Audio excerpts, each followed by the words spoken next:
Sometimes the soul that changes your life arrives looking like the one everyone else abandoned. Emily Carter lowered her eyes as the final words of the rejection ritual echoed across the Moon Hollow gathering grounds, but they still struck harder than the cold autumn wind sweeping through the ancient pines. The silver torches surrounding the ceremonial stone flickered beneath a cloudy evening sky, casting long shadows over nearly 200 wolves who refused to look at her with anything but pity or quiet satisfaction. 3 heartbeats earlier, the young alpha she had been promised since childhood had calmly declared before the entire pack that he rejected her as his destined mate. No shouting had followed. No dramatic outrage. Only silence, the kind that hurt far more than anger ever could. Emily forced herself to straighten her shoulders despite the heavy ache spreading through her chest. She would not cry here, not where every whisper could become another story told around tomorrow's breakfast tables. She quietly removed the silver ribbon that marked her place within the pack and placed it upon the weathered stone before turning away. No one stopped her. No one asked if she was all right. Even the elders avoided her gaze as though heartbreak carried a contagious curse. The familiar dirt road leading away from Moon Hollow seemed strangely longer tonight. Every cabin she passed held warm, golden windows glowing against the approaching darkness, reminders that everyone belonged somewhere except her. By the time the last rooftop disappeared behind the trees, the first drops of rain began to fall, cool against her pale skin and copper-colored hair. Emily pulled her worn gray cloak tighter around herself and continued deeper into the forest. She had nowhere to go except the tiny abandoned ranger cabin her late grandmother had once used during herb gathering seasons. It was small, drafty, and forgotten by almost everyone, but at least forgotten places never judged anyone. Thunder rolled softly across distant hills while damp leaves crunched beneath her boots. The forest carried its usual chorus of rustling branches and distant owls until another sound interrupted. The quiet. A low, irritated growl. Emily froze. It came again, closer this time, followed by the scrape of something dragging across wet earth. Most wolves would have turned around immediately. A lone predator this close to nightfall was never good news. Yet something about the sound didn't feel threatening. It sounded tired, wounded, lonely. Holding her breath, Emily stepped carefully between towering pine trunks until she reached a narrow clearing hidden beneath thick branches. There, partially concealed beneath a fallen oak, lay the largest gray wolf she had ever seen. His thick fur was soaked from the rain, tangled with leaves and mud. One front leg rested awkwardly beneath him, and although his amber eyes snapped toward her with unmistakable annoyance, exhaustion dulled whatever warning he meant to send. He let out another grumble, more offended than fierce, as if simply seeing another person had ruined an already miserable day.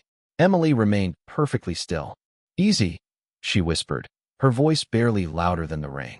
"I'm not here to hurt you." The wolf answered by narrowing his eyes and turning his head away as though dismissing her entirely. Somehow the gesture almost made her smile. Even soaked, injured, and alone, he carried himself with ridiculous pride. She noticed something else then. There was no scent of any nearby pack. No hunting party. No collar. No fresh tracks besides his own. He was completely alone. Emily slowly knelt several feet away, careful not to invade the animal's space. She reached into the worn satchel hanging from her shoulder and removed the last piece of dried venison she had packed before leaving the village. It was supposed to be her dinner. Instead, she placed it gently upon a flat rock and leaned back. "You probably need it more than I do." For several long seconds, neither of them moved. Rain continued dripping through the branches while the wolf studied her with unsettling intelligence. Finally, after deciding she wasn't a threat, he limped forward with obvious reluctance, never taking his eyes off her. He sniffed the meat once before swallowing it in 2 quick bites, then immediately looked away again as though accepting kindness had been deeply embarrassing. Emily laughed quietly for the first time all day. "You're grumpy, aren't you?" The wolf responded with a soft huff that sounded suspiciously like disagreement. She carefully examined his injured leg from a distance. The swelling looked painful, but nothing appeared broken. Her grandmother had taught her enough about herbs to help injured animals. "Wait here," she said gently, though she knew how foolish those words sounded. "I'll be back." To her surprise, When she returned several minutes later carrying fresh yarrow leaves and clean strips torn from the edge of her own cloak, the wolf had not moved.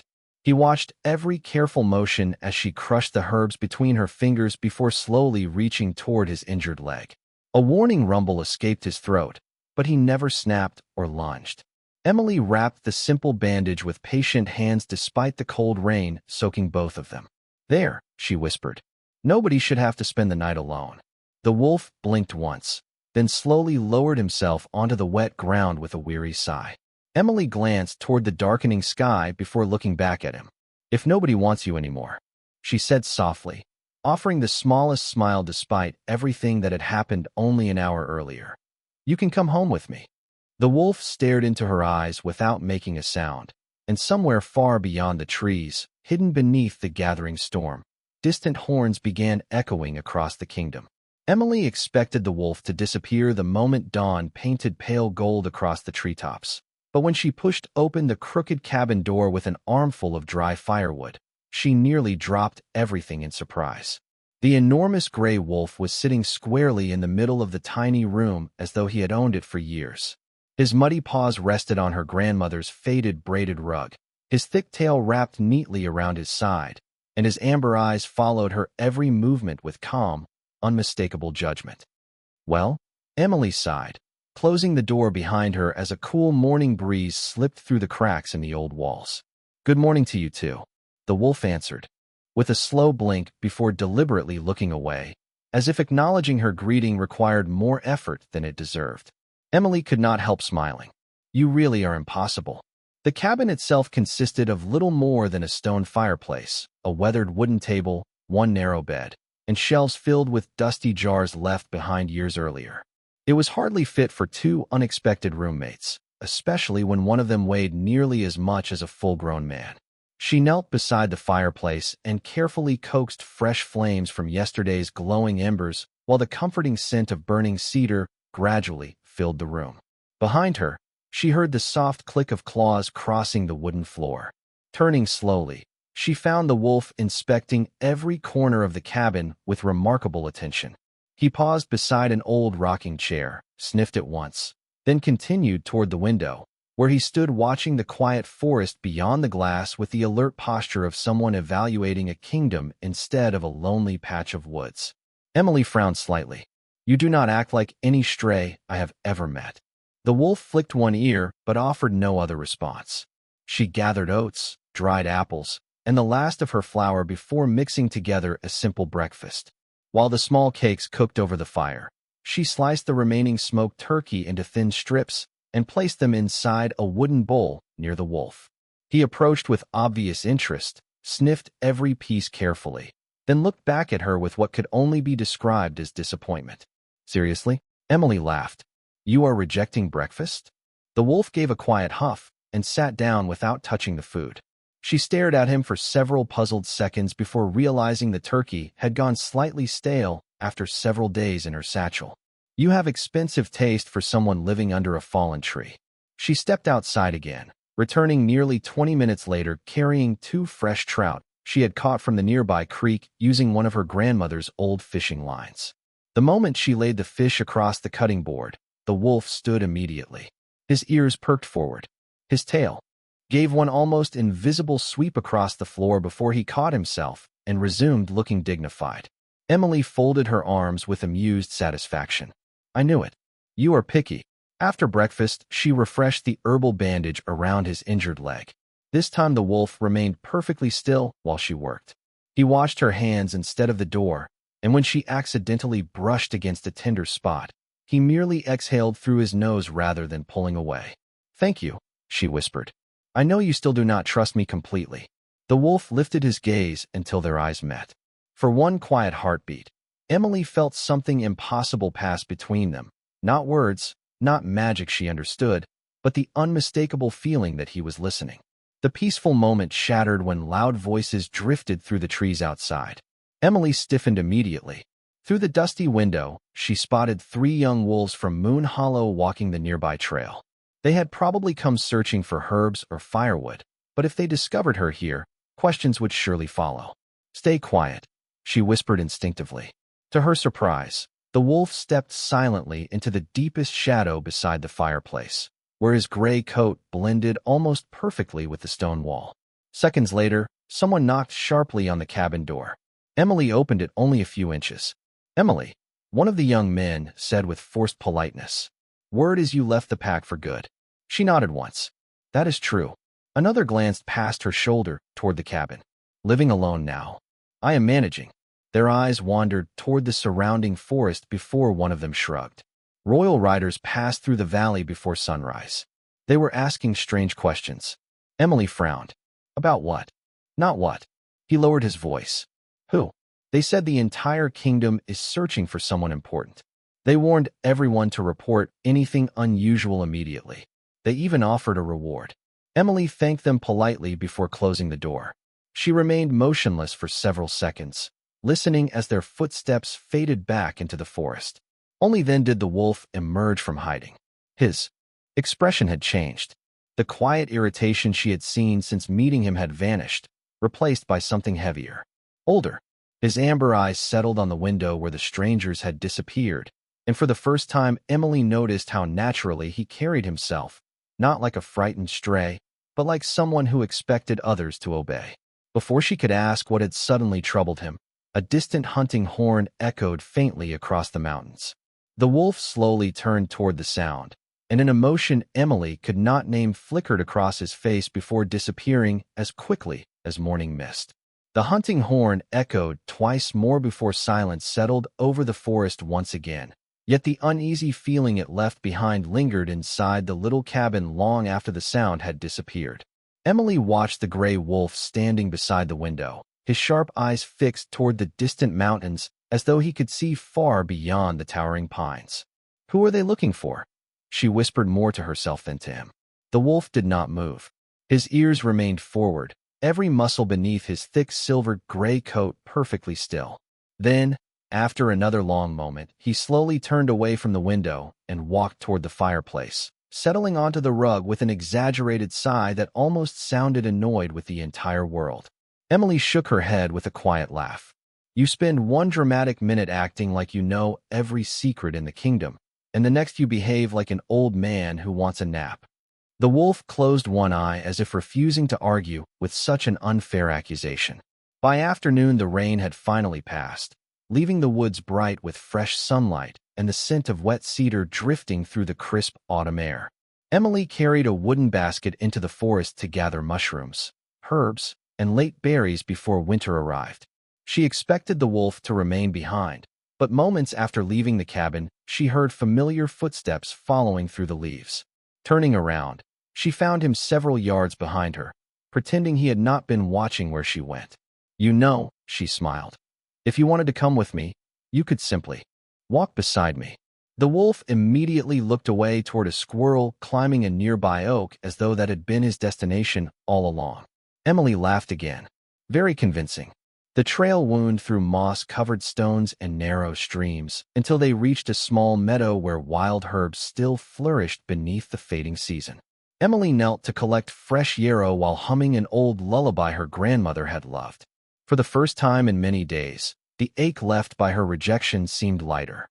Perhaps it was the peaceful woods. Perhaps it was the strange companion quietly sitting beneath a maple tree, watching every direction except the one she occupied.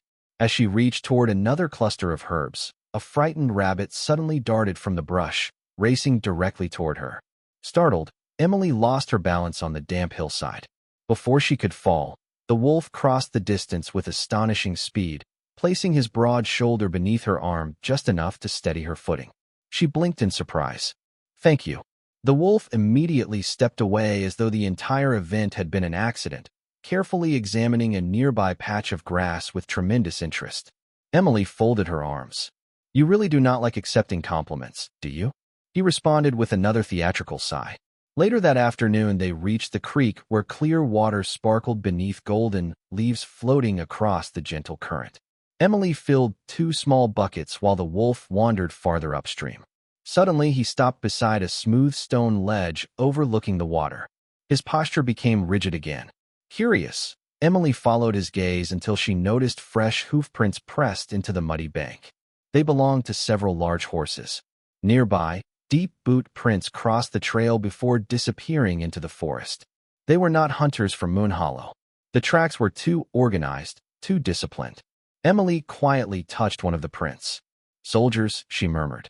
The wolf lowered his head, studying the trail with unmistakable recognition before lifting his eyes toward the distant ridge.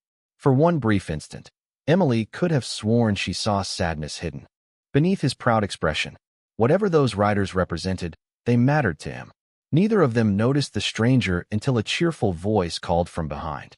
"Beautiful afternoon for gathering herbs." Emily quickly stood to find an elderly traveling merchant leading a small mule loaded with blankets, lanterns, and wooden boxes. His warm smile softened the wrinkles around kind blue eyes. "I hope I did not startle you." Emily smiled politely. "Not at all." The merchant glanced toward the enormous gray wolf sitting calmly beside her. His expression froze. He stared several seconds longer than seemed natural before quietly removing his cap. "Remarkable animal," he said. "I have never seen one quite like him." Emily gently rested a hand against the wolf's shoulder. "He is only keeping me company." The old man nodded slowly, though uncertainty lingered across his face. Before continuing down the trail, he reached inside one saddlebag and handed Emily a small loaf of fresh bread. "A traveler always carries more than he needs," he said kindly. "Take it." Emily thanked him sincerely. After the merchant disappeared among the trees, she looked down at the wolf. "Everyone seems surprised to see you." The wolf remained silent, but instead of watching the road where the merchant had gone, he lifted his eyes toward the mountains once again. High above the forest, almost hidden within drifting clouds, a lone hawk circled endlessly over the northern horizon, while far away another hunting horn echoed across the kingdom, closer now than it had been the day before. By the morning of the third day, the little cabin no longer felt abandoned. The fire burned steadily inside the old stone hearth, fresh herbs hung drying from the ceiling beams, and sunlight poured through the dusty windows, turning floating specks of dust into tiny flecks of gold. Emily had almost forgotten what peace felt like. She hummed softly while kneading bread dough on her grandmother's worn wooden table, occasionally glancing toward the gray wolf stretched beside the doorway. He appeared relaxed, but every few minutes one ear twitched toward the forest, as though listening for sounds too distant for ordinary wolves to hear. "You still think someone is coming," Emily said quietly. The wolf opened one eye, met her gaze for a brief second, then looked back toward the trees without making a sound. She sighed. "I suppose that means yes." Outside, the forest remained unusually still. Even the birds seemed hesitant to sing, and the familiar chatter of squirrels had faded into an uneasy silence. Emily stepped onto the front porch carrying a basket of freshly washed blankets. The crisp air smelled of pine, damp earth, and the faint sweetness of fallen maple leaves. She paused halfway through hanging the first blanket across the clothesline when a distant rhythm reached her ears. Hoofbeats. Not one horse. Several. The sound grew louder with surprising speed. Emily turned toward the narrow trail leading into the clearing just as 6 riders emerged between the towering trees. Their horses were powerful black mounts fitted with polished silver tack that reflected the morning light. The riders wore dark cloaks fastened with silver wolf emblems unlike any symbol Emily had ever seen in Moon Hollow. They moved with remarkable discipline, spreading across the clearing without speaking, each carefully scanning the surrounding woods. The wolf rose immediately. Every trace of lazy indifference vanished from his posture. He stood perfectly still beside the cabin steps, his amber eyes fixed on the newcomers with calm intensity. Emily instinctively stepped closer to him. The lead rider, an older man with silver hair and sharp blue eyes, slowly dismounted. He removed one leather glove before offering a respectful nod toward Emily. "Good morning, Mississippi. Forgive the interruption." His voice carried quiet authority without a hint of arrogance. "We are searching for someone." Emily hesitated before answering. "Travelers have mentioned that." The commander's eyes briefly wandered toward the gray wolf. For the first time since arriving, his composed expression faltered.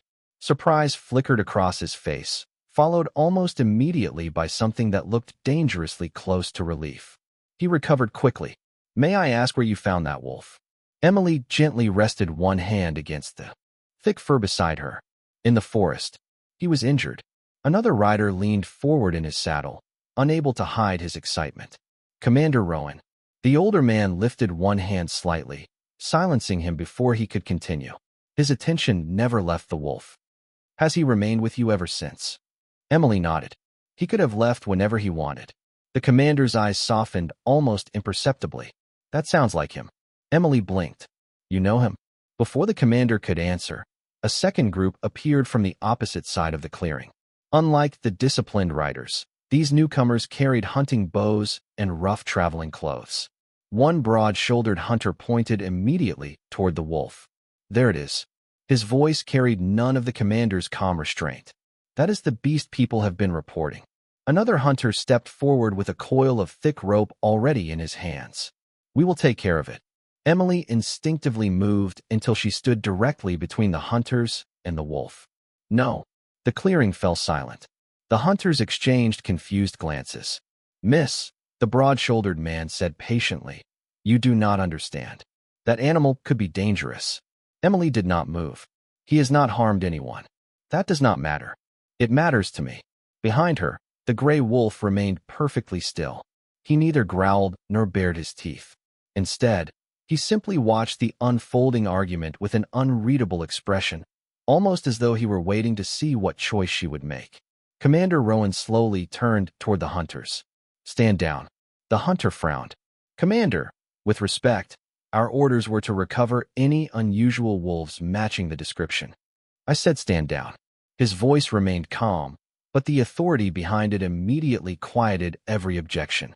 Emily looked from one group to the other, her confusion growing deeper by the second. Someone please tell me what is happening. No one answered. At that exact moment, the wolf stepped forward until he stood beside Emily's shoulder. Morning sunlight spilled across his silver-gray coat, illuminating a small patch of fur near his neck that Emily had never noticed before. Hidden beneath the longer strands was a faint crescent-shaped marking unlike any natural pattern she had ever seen. The instant Commander Rowan saw it, he lowered his head with unmistakable respect, while every royal rider around him followed his example without a single word. Commander Rowan remained bowed for several silent seconds before finally lifting his eyes toward the gray wolf again. None of the royal riders dared speak, and even the impatient hunters seemed unsettled by the unusual display of respect. Emily looked from one face to another, struggling to understand why seasoned warriors suddenly behaved as though they had entered a sacred temple. Someone needs to explain this, she said quietly. You all arrived looking for one creature, but half of you want to capture him while the others are bowing to him. Rowan exhaled slowly before answering. Miss Carter, there are matters I cannot reveal. Emily frowned. Why not? His gaze drifted toward the wolf. Because the right to reveal them does not belong to me. The answer only deepened the mystery. Before Emily could ask another question, the broad-shouldered hunter stepped forward once more, clearly losing patience. Commander, with respect, every hour we waste increases the reward offered by neighboring territories. If that wolf is truly the one from the reports, someone else may claim it first. Rowan's expression hardened. There will be no reward. Then why has the entire kingdom been searching? Because some lives cannot be replaced. The hunter looked unconvinced. It is still only a wolf. Those quiet words changed everything. Emily felt the enormous gray wolf beside her become completely still. His amber eyes lifted toward the hunter, not with anger, but with a sadness so deep it caught her by surprise. It lasted only a heartbeat before disappearing beneath the same calm dignity she had come to recognize over the past 3 days. Something inside Emily tightened. She took one step closer until her shoulder lightly brushed against the thick silver-gray fur. He is not only a wolf, she said softly. He has protected me since the day we met. He has never once given me a reason to fear him. The clearing fell silent again. Rowan studied her carefully. You truly believe that? Emily nodded without hesitation. I do.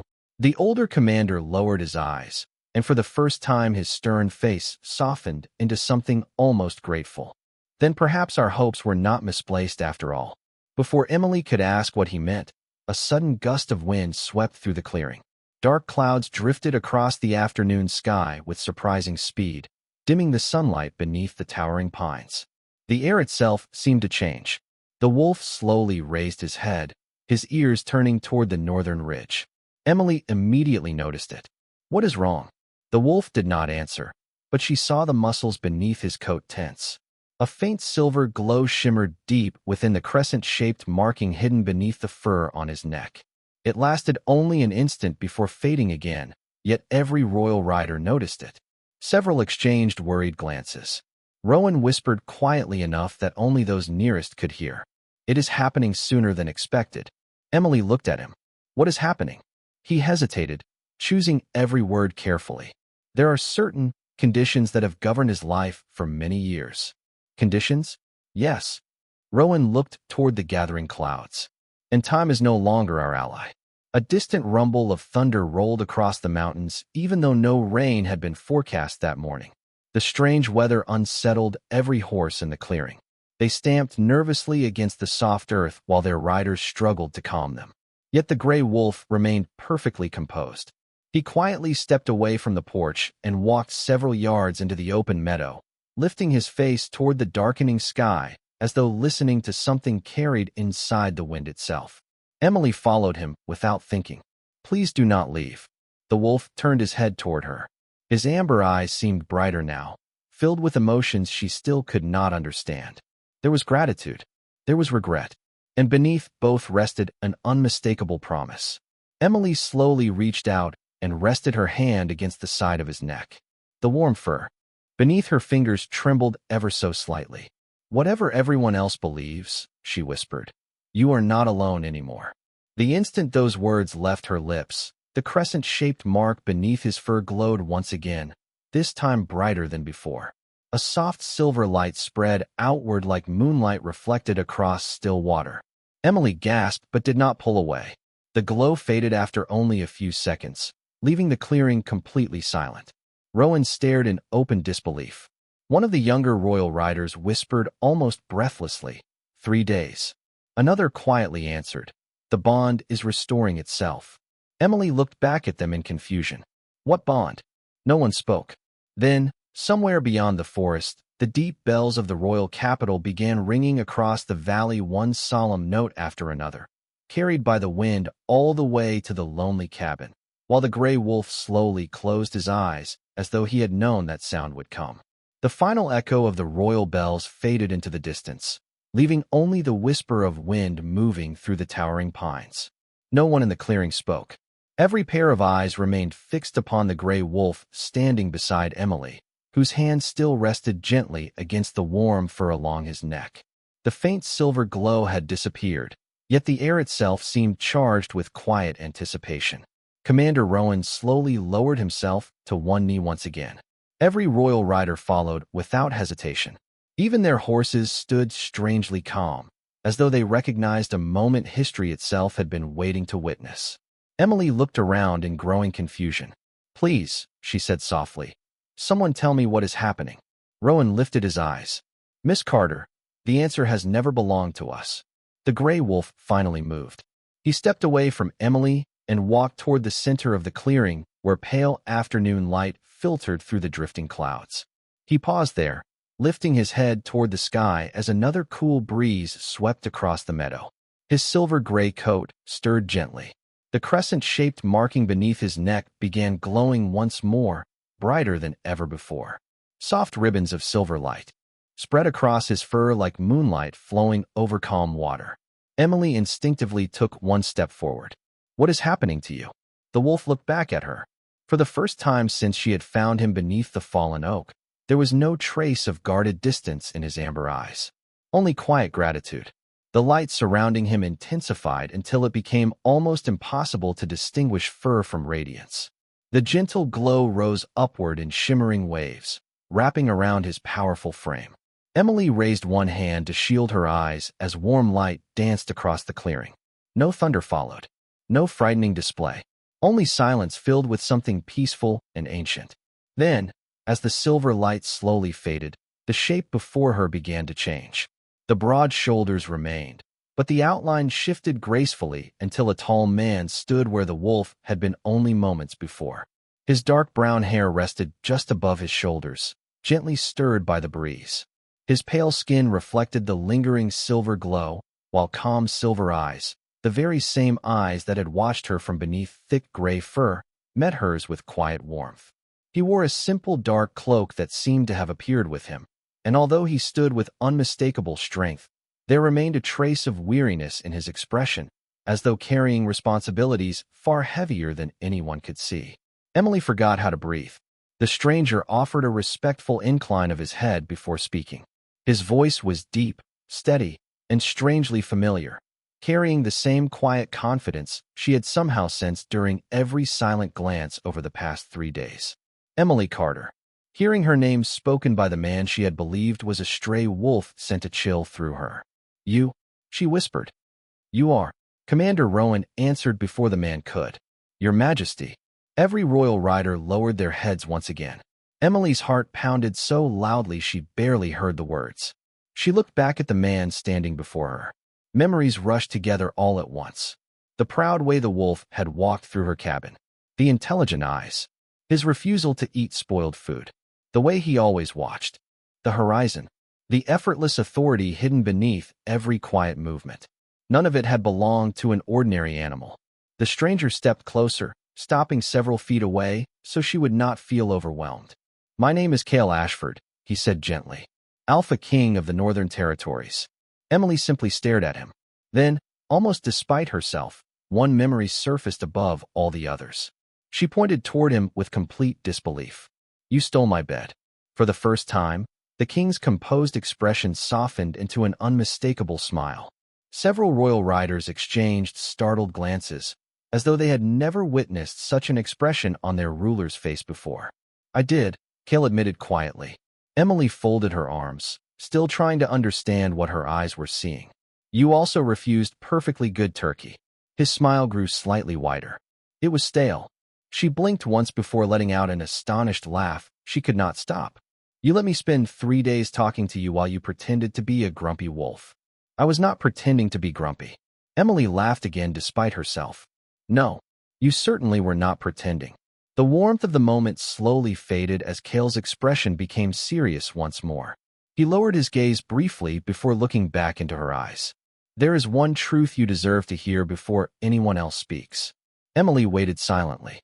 3 nights ago," he said, "when you found me alone beneath that fallen tree, I believed my curse would never end. Every healer had failed. Every scholar had surrendered. Yet you asked for nothing. You saw only someone abandoned, and you chose kindness." He paused, his silver eyes filled with quiet gratitude. "The compassion you freely gave restored what years of power never could. You did not rescue a lost wolf, Emily. You brought your king home." Emily stood in complete silence, searching Cale's face for some sign that this was still a dream brought on by exhaustion, but every detail before her felt unmistakably real. The silver eyes that had quietly followed her through the forest were now the same eyes looking into hers with calm sincerity. The proud posture she had noticed in the wolf now made perfect sense. Even the stubborn refusal to eat stale food suddenly seemed almost amusing. She slowly lowered her hands. "You are really the Alpha King." Cale inclined his head. "I am." Emily let out a slow breath. "Then why were you alone in the forest?" The warmth in Cale's expression softened into quiet reflection. Before he answered, Commander Rowan motioned for the other riders to step farther away, allowing the conversation to remain private. Only the whisper of leaves and the distant song of a creek filled the clearing. Cale glanced toward the towering pines surrounding the cabin before speaking. 3 months ago, an ancient curse that had followed my bloodline awakened again. During every full moon, my wolf refused to return to human form. Each transformation lasted longer than the one before it. Emily listened without interrupting. The royal physicians searched every library. Healers traveled from distant kingdoms. Wise elders offered every remedy they knew. Nothing changed. His voice remained steady, yet she could hear the quiet exhaustion beneath every word. Eventually, the curse stopped allowing me to shift back at all.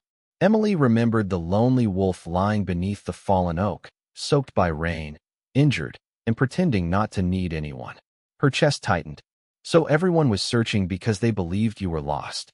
Cale nodded once. "Only a handful of people knew the truth.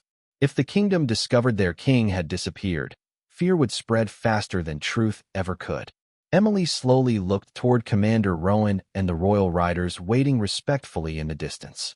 Their relief suddenly made perfect sense. But why did you never tell me? Kale smiled faintly. Could I? Emily considered the question. If a strange man had appeared alone in the forest claiming to be the missing Alpha King, she would have doubted every word. She found herself smiling despite the impossible situation. Probably not. Kale's expression brightened ever so slightly. Besides, I could not speak. She laughed quietly. That certainly made conversation difficult. The peaceful moment lingered until Kale's smile slowly faded. There is more you deserve to know. Emily noticed the change immediately. What is it? His silver eyes drifted toward the northern horizon where dark mountains stretched beneath gathering clouds. My disappearance was not entirely the work of the curse. Emily frowned. What do you mean? Kale remained silent for several seconds before answering. Someone inside the royal court knew exactly when the curse would weaken me. They made certain I would face it alone. Emily's heartbeat quickened. Someone betrayed you. Yes. His voice remained calm, though disappointment lingered beneath every word. Not everyone standing near a throne serves the crown. Emily looked toward the royal riders. Do they know who it was? Rowan answered quietly from several yards away. We know suspicion. We do not yet know certainty. Kale folded his hands behind his back. Until the truth is revealed, I cannot accuse anyone without proof. The kingdom needs stability more than anger. Emily lowered her eyes thoughtfully. She remembered the hunters eager to claim a reward, the strange tension among the travelers, and the uneasy silence spreading across the forests. The kingdom had been searching for its missing ruler, while danger quietly waited much closer than anyone realized. Then returning to the palace is not the end, she said softly. It is only the beginning. Kale looked at her with unmistakable respect. Exactly. A gentle breeze carried the scent of cedar through the clearing. Neither of them noticed that the royal riders had quietly stepped even farther away, giving them space. Emily looked around the little cabin, the crooked porch, the herb garden she had begun restoring, and the old clothesline where fresh blankets still swayed in the afternoon wind. Just yesterday, she had believed this forgotten place would become her entire future. Now everything had changed. I only offered shelter because I thought you needed a home, she admitted. Kale's expression softened again. And that is precisely why it worked. Emily tilted her head. What worked? Kale looked directly into her eyes. The curse was never broken by power. It was broken by compassion freely given without expectation. He paused before continuing. The old record spoke of a heart untouched by ambition, someone who would choose kindness before knowing who stood before them. Emily blinked in surprise. You mean? Kale nodded gently. You treated a lonely wolf with the same dignity you would have shown a king. Very few people would have done both. Before Emily could answer, a royal messenger galloped into the clearing, his horse breathing hard from the long ride. He quickly dismounted and bowed deeply before Kale. Your Majesty, he said, struggling to catch his breath. The royal council has assembled in the Grand Hall. They are demanding that a successor be named before sunset because they believe you will never return. Silence settled over the clearing once again. Kale slowly lifted his gaze toward the distant capital. Then, with complete calm, he spoke the words that made every royal rider straighten with renewed hope. Tell the council to keep the throne exactly where it is. Their king is coming home. The journey to the royal capital took only a few hours, yet for Emily it felt like crossing into another world. Towering stone walls rose above the surrounding hills, their silver banners dancing proudly in the afternoon breeze. Crowds lined the streets, whispering in confusion as the royal riders passed through the open gates. Few recognized the quiet young woman riding beside King Kale Ashford, but everyone recognized their ruler. Faces filled with disbelief quickly transformed into tears, laughter, and heartfelt relief. Bells rang from every tower across the city, their joyful voices rolling through the streets as merchants stepped outside their shops and families gathered along balconies simply to witness the impossible. Their king had returned. Emily had imagined the royal palace would feel cold and distant, but the grand hall was alive with golden sunlight pouring through enormous stained glass windows that painted the polished marble floor with brilliant colors. Ancient banners representing every northern territory hung proudly between towering white columns. At the far end of the chamber stood the obsidian throne, still empty as nobles, council members, military commanders, and visiting leaders argued in uneasy voices. The moment the massive doors opened, every conversation stopped. Hundreds of eyes turned toward the entrance. Kale walked calmly into the hall, his dark cloak flowing behind him with quiet confidence. Commander Rowan followed several respectful steps behind, while Emily hesitated near the doorway, suddenly aware that her simple gray dress and worn boots belonged to a very different life than the one surrounding her.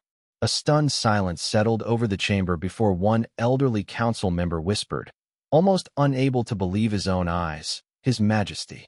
The room immediately erupted into movement. Noblemen bowed deeply. Royal guards lowered their heads. Advisors stepped aside as Kale crossed the hall without rushing. Every movement carrying the same quiet authority Emily had sensed even when he had been trapped in the form of a lonely wolf. Yet not every face reflected relief. Several nobles exchanged uneasy glances, their smiles arriving a heartbeat too late. Emily noticed them immediately. So did Kale. He acknowledged no one until he reached the foot of the throne. Only then did he slowly turn to face the assembled court. "I appreciate your concern during my absence," he said calmly. "The kingdom stands because loyal people continued their duties." His silver eyes moved steadily across the hall. "I also know that some among you believed I would never return." The words hung heavily in the quiet chamber. No accusations followed. No anger. Only truth. A distinguished noble stepped forward, forcing a diplomatic smile. "Your Majesty, we merely wish to ensure stability for the people." Kale inclined his head politely. "And stability has returned." The man retreated without another word. Emily remained near the entrance, hoping to disappear into the background the way she always had in Moon Hollow. She had no place among kings and councils. Her task had ended the moment Kale recovered. Quietly, she took one small step backward. She never completed the second. "Emily." Kale's voice echoed gently across the hall. Every eye turned toward her. She froze. "Would you come here, please?" The request sounded simple, yet walking through that endless chamber suddenly felt more frightening than facing rejection before her entire pack. Noble women wearing elegant gowns examined her with open curiosity. Wealthy merchants whispered behind jeweled rings. Military officers studied the humble stranger standing uncertainly beneath the palace doors. Emily lowered her eyes and slowly crossed the marble floor until she stood several feet from Kale. "Your Majesty," she whispered. Kale smiled softly. "You still call me that." Emily answered honestly. "I do not know what else to call you." A few quiet laughs spread through the room before fading once more. Kale looked toward the gathered court. 3 days ago, this woman found an injured wolf alone in the forest. Several nobles exchanged puzzled glances. She did not know who I was. She did not ask what reward she might receive. She did not wonder whether helping me would improve her future. His gaze returned to Emily. She simply chose kindness. Silence filled the hall. Kale slowly descended the short steps leading from the throne platform until he stood directly before her. To the astonishment of everyone present, the Alpha King placed one hand over his heart and bowed his head respectfully. Gasps echoed throughout the chamber. Commander Rowan smiled quietly, as though he had expected nothing less. Kale's voice remained calm, yet every word carried throughout the great hall.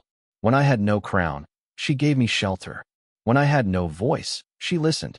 When I had no kingdom, she treated me with dignity anyway." He lifted his eyes to meet hers. Many people have respected the throne. Emily Carter respected the soul behind it. He gently extended his hand toward her. If anyone in this kingdom deserves honor today, it is the woman who reminded her king that true strength is never measured by power alone, but by the kindness we choose when no one is watching. Emily looked at the offered hand, her eyes shining with quiet emotion, and after one steady breath, she placed her hand in his as the entire grand hall rose to its feet in respectful silence. For several long moments, no one inside the grand hall spoke. The silence carried more meaning than applause ever could. Emily stood beside Kale with her hand resting gently in his, still struggling to believe that only 3 days earlier she had been walking alone through the rain, convinced that her life no longer mattered to anyone. Now the same kindness she had offered without expectation had become the story an entire kingdom would remember. One by one, the nobles lowered their heads. Then the royal guards followed. Soon every person inside the hall stood in quiet respect, not because Emily had been born into power, but because she had shown compassion when no title, fortune, or recognition had been waiting in return. Cale slowly turned toward the gathered court. "Let this day be remembered," he said calmly. "Not as the day your king returned, but as the day we remembered what kind of kingdom we are meant to become." His words settled gently over the hall. Strength protects, wisdom serves, and kindness gives without asking who deserves it. No one challenged him. No one looked away. Even those who had quietly hoped for a different future understood that the throne before them was occupied by a ruler whose greatest victory had not been won with power, but through humility. Later that afternoon, the palace gardens welcomed the first quiet hours either of them had enjoyed since everything changed. Autumn leaves drifted lazily across stone pathways, while fountains reflected the golden light of the setting sun. Emily walked beside Cale beneath ancient oak trees whose branches had watched generations of kings come and go. For several peaceful minutes, neither of them felt the need to speak. Finally, Emily smiled to herself. "I still cannot believe you spent 3 days pretending to dislike me." Cale glanced at her with amused surprise. "I never disliked you. You growled every time I cleaned your bandage." The herbs stung. She laughed softly. "You stole my blanket. It was colder on the floor. You refused my first dinner." Cale looked almost embarrassed. It truly was stale. Emily shook her head with another laugh, and for the first time since they met, Cale laughed with her. The quiet sound carried across the gardens, causing several passing servants to exchange astonished smiles. Few had ever heard their king laugh so freely. As they reached the edge of the palace grounds, Emily noticed workers carefully restoring a neglected flower garden that had long been forgotten. Without thinking, she knelt beside them and began helping gather fallen branches. Several gardeners immediately looked alarmed, unsure whether they should allow someone standing beside the king to work with her hands. Cale simply smiled. "Please continue," he told them. "She has never believed kindness belongs only to certain people." The workers relaxed, and before long laughter replaced uncertainty. Watching Emily patiently help complete strangers reminded Cale of the quiet cabin deep within the forest, the warm fire, the fresh herbs hanging from old wooden beams, and the gentle voice that had told a lonely wolf he did not have to spend another night alone. In that simple act, she had restored far more than a curse. Weeks later, the little ranger cabin still stood beneath the towering pines exactly as Emily had left it. At her request, nothing was changed. The palace offered every comfort imaginable, yet she insisted they visit often. Together they repaired the porch, planted wildflowers around the old stone path, and left fresh food each week for injured animals passing through the forest. Travelers eventually began calling it the Kindness Cabin because anyone in need of warmth, water, or rest always found the door open. The story spread far beyond the northern territories. Some people claimed a forgotten Omega had saved a king. Others believed a lonely wolf had discovered the only heart capable of breaking an ancient curse. Children argued over which version was true. The elders simply smiled, because both stories carried the same lesson. On the first anniversary of his return, Cale stood beside Emily on the palace balcony overlooking thousands gathered below. The evening sky glowed with silver moonlight, and bells rang peacefully across the capital. He quietly slipped his hand into hers, just as he had done inside the grand hall. Emily looked across the kingdom that had once seemed impossibly distant and remembered the frightened young woman walking away from rejection with nothing except a worn cloak and a compassionate heart. She understood now that destiny had never begun inside a palace. It had begun beside a fallen tree on a rainy afternoon when she chose to help someone everyone else would have passed by. Sometimes the greatest miracles arrive without crowns, without titles, and without recognition. Sometimes they arrive with muddy paws, tired eyes, and a stubborn heart waiting for one person willing to believe they are still worth saving. And in the end, the kingdom did not remember Emily Carter because she became close to a king. It remembered her because she proved that true strength is gentle, that compassion changes destinies, and that the smallest act of kindness can guide even the most lost soul safely home.